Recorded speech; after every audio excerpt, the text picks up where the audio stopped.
Hai plan-plan netizen seluruh Indonesia dimanapun kamu berada yang kadang komentarnya luar biasa. Ketemu lagi bersama dengan kami di Yeni Channel. Pastinya channel yang sangat informatif dan juga akan menambah pengetahuan Anda. So, kali ini jangan kemana-mana, kita akan membahas topik-topik menarik yang ada di seluruh dunia. Indonesia terletak di pertemuan 4 lempeng tektonik, yaitu lempeng benua Eurasia yang bergerak lambat ke arah tenggara dengan kecepatan 0,4 cm per tahun, lempeng samudra Indo-Australia yang bergerak ke arah utara dengan kecepatan sekitar 7 cm per tahun, lempeng samudra Pasifik yang bergerak ke arah barat dengan kecepatan sekitar 11 cm per tahun, dan lempeng laut Filipina yang bergerak ke arah barat laut dengan kecepatan sekitar 8 cm per tahun. Posisi lempeng ini membuat Indonesia rawan akan terjadinya gempa hingga menyebabkan tsunami di beberapa daerah.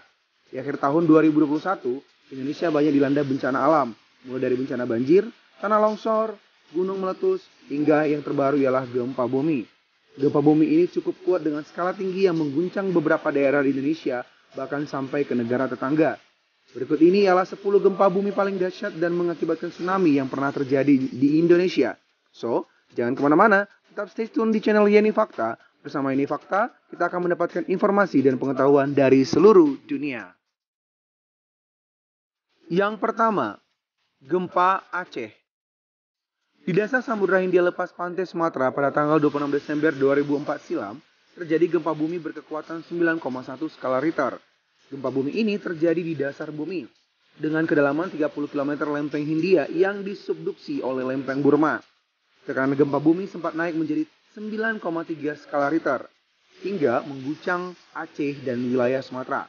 Gempa tersebut menimbulkan gelombang tsunami berketinggian 30 meter dengan kecepatan mencapai 100 meter per detik atau 360 km per jam. Tidak hanya berdampak di Indonesia, namun sejumlah negara seperti Thailand, Sri Lanka, India, Maladewa, Thailand, Myanmar, Malaysia, Somalia, Tanzania, Seychelles, Bangladesh, dan Kenya juga turut merasakan efeknya. Peristiwa ini menelan korban sebanyak 230.000 jiwa dan puluhan ribu bangunan hancur, terhempas gelombang tsunami. Selain itu, gempa bumi dan gelombang tsunami juga mempengaruhi rotasi bumi, memperpendek durasi satu hari selama 2,68 mikrodetik, sedikit mengubah bentuk planet manusia dan menggeser kutub utara beberapa sentimeter. Yang kedua, gempa Nias. Pada tanggal 28 Maret 2005 lalu, perairan Pulau Nias, Sumatera Utara, dan Pulau Simeuleu, Nanggro Aceh, Darussalam diguncang gempa berkekuatan 8,2 skala Richter. Berbeda dengan catatan seismik yang mencatat kekuatan gempa sebesar 8,7 skala Richter.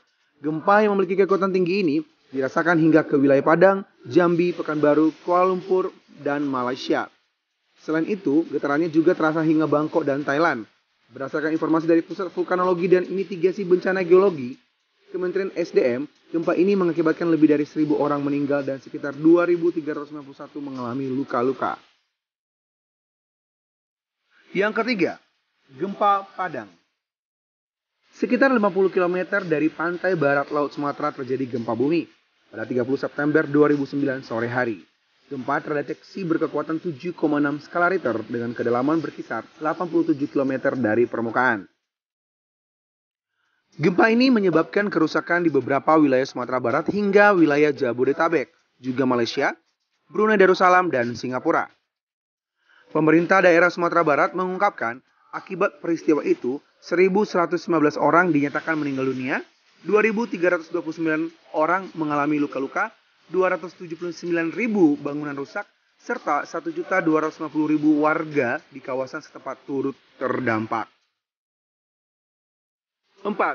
Gempa Donggala, Palu. Palu merupakan ibu kota Sulawesi Tengah yang terletak di kawasan Lembah Palu dan Teluk Palu. Pada 28 September 2018 lalu, tepatnya di wilayah Donggala, telah terjadi gempa bumi berulang kali. Tercatat gempa paling besar berkekuatan 7,4 skala Richter yang terjadi pada pukul 18.02 waktu setempat. Epicentrum gempa berada di barat Kecamatan Serenja, 26 km utara Donggala, dan 80 km barat laut Kota Palu dengan kedalaman 10 km. Gempa ini memicu tsunami yang diikuti gelombang laut dengan ketinggian 1,5 meter hingga 3 meter di Kota Palu dan Donggala. 3 hingga 6 menit kemudian, kota Palu diterjang ombak setinggi 6 meter. Gempa bumi ini terjadi lantaran adanya pergeseran sesar mendatar dari sesar Palu Koro yang membentang dari utara barat laut ke selatan tenggara di sepanjang pegunungan Sulawesi Tengah. Peristiwa ini menelan korban jiwa sebanyak 2.113 jiwa, 1.309 orang dinyatakan hilang, sementara 4.612 mengalami luka-luka. Yang kelima, gempa Pangandaran. Wilayah pantai selatan Pulau Jawa mengalami gempa bumi yang disusul gelombang pasang pada 17 Juli 2006. Diduga gempa pertama terjadi pada pukul 15.11 WIB berkekuatan 6, skala Richter. Gempa berpusat di Samudra Hindia, sekitar 360 km dari selatan Jakarta atau 100 km dari kota Cilacap, Jawa Tengah. Kemudian terjadi gempa susulan berkekuatan 5,5 skala Richter dan 6,1 skala Richter. Gempa yang melanda wilayah Pangandaran ini berkekuatan moderate. Gempa ini harusnya tidak menimbulkan tsunami dengan ketinggian lebih dari 5 meter. Namun, ternyata menimbulkan tsunami dengan ketinggian mencapai 21 meter. WHO pada saat itu menyatakan jumlah korban yang ditimbulkan dari bencana ini adalah 668 orang tewas, 65 hilang, sementara 9.299 orang mengalami luka-luka. Yang keenam, gempa Yogyakarta. Nah, pada tanggal 27 Mei 2006 silam, pada pukul 05.55 WIB, gempa bumi mengguncang kota Yogyakarta dan wilayah Jawa Tengah. Gempa berkekuatan magnitudo 6,4 ini telah mengakibatkan 6.234 orang meninggal dunia. Menurut perhitungan Balai Survei Geologi Amerika Serikat, gempa yang menimpa wilayah Yogyakarta ini memiliki kedalaman hingga 7,5 km. Sejumlah bangunan mulai dari pusat perbelanjaan, gelanggang olahraga, situs kuno, dan lokasi wisata yang ada di Yogyakarta mengalami kerusakan. Gempa ini tercatat sebagai gempa terparah di Indonesia. Yang ketujuh, gempa Jawa Barat. Pada tanggal 15 Desember 2017, terjadi gempa dahsyat yang melanda kawasan Jawa Barat. Kala itu, wilayah paling parah akibat gempa adalah Tasikmalaya, Pangandaran, dan Ciamis. Gempa dengan kekuatan 6,9 skala Richter ini berpusat di Tasikmalaya yang terjadi pada 23.47 WIB. Keesokan harinya, sempat kembali terjadi gempa susulan dengan kekuatan 5,7 skala Richter yang berpusat di 129 km dari wilayah Garut. Gempa ini dirasakan sampai wilayah Jakarta dan tidak berpotensi tsunami. Yang kedelapan, gempa Flores, Nusa Tenggara Timur. Pada tanggal 14 Desember 1992, gelombang tsunami menghantam Pulau Flores di bagian tengah dan juga bagian timur. Bencana tsunami tersebut juga merenggut ribuan jiwa, lebih dari 1.300 orang dinyatakan meninggal, 500 orang hilang, dan ribuan bangunan rusak, baik itu karena terjangan ombak atau terkena reruntuhan gedung. Pusat gempa terdeteksi di kedalaman 36 km di Laut Sawu lepas pantai Maumere. Meskipun begitu, getaran dirasakan seluruh wilayah Flores, bahkan hingga Kupang, Pulau Kupang, Makassar, dan Sulawesi Selatan. Penduduk tempat ibadah, gedung-gedung sekolah, rumah sakit, dan beragam fasilitas umum lainnya porak-poranda akibat guncangan gempa ditambah terjangan air laut yang terbawa gelombang. Yang kesembilan, gempa Lombok. Warga Lombok pernah diguncang gempa berkali-kali dengan kekuatan yang cukup besar. Setelah diguncang gempa pada tanggal 29 Juli 2018, Pulau Lombok kembali dilanda gempa pada tanggal 5 Agustus 2018 dengan magnitudo 7,0. Sebelum terjadi gempa ini, Lombok diguncang dengan gempa yang kekuatannya beragam. Gempa bumi yang mulanya disebut berskala 6,8, kemudian dimutakhirkan menjadi 7,0 skala Richter dengan kedalaman 15 km. Gempa bumi yang berpusat di darat ini pun memicu tsunami yang kemudian menyentuh daratan. Ketinggian tsunami tersebut di bawah setengah meter. BNPB mencatat sekurangnya 555 orang meninggal dunia.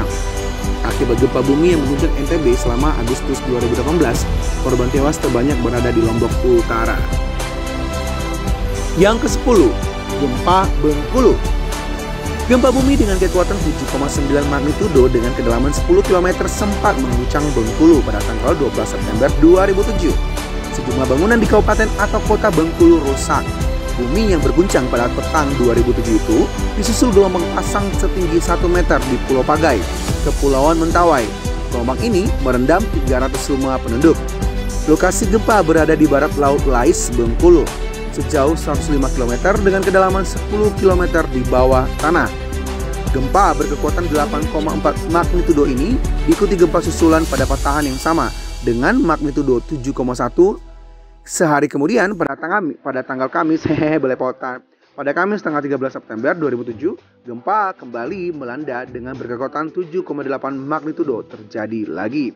Sumbernya di Kepulauan Mentawai, sejauh 188 km dari Kota Padang dengan kedalaman 10 km. Badan Meteorologi dan Geofisika mengumumkan 2 kali peringatan tsunami pada 2 hari berdempetan itu. Gempa berdampak ke beberapa kabupaten di Bengkulu, mulai dari Bengkulu Utara, Muko, Bengkulu Tengah, Kota Bengkulu, hingga Seluma. Jumlah korban berdasarkan data Bappenas di Sumatera Barat dan Bengkulu adalah 25 orang meninggal, 41 orang luka berat, dan 51 orang luka ringan. Sementara itu, ribuan orang kehilangan tempat tinggal. Demikianlah ulasan 10 gempa bumi yang mengakibatkan tsunami di Indonesia versi Unifakta. Semoga kita bisa dilindungi dari setiap bencana-bencana alam yang terjadi di Indonesia. Semoga juga ulasan kali ini memberi informasi dan pengetahuan tambahan untuk kita semakin lebih baik ke depannya. Jangan lupa untuk subscribe, like, komen, share, dan tonton terus channel Unifakta. Karena bersama Unifakta, kita akan mendapatkan informasi dan pengetahuan dari seluruh dunia.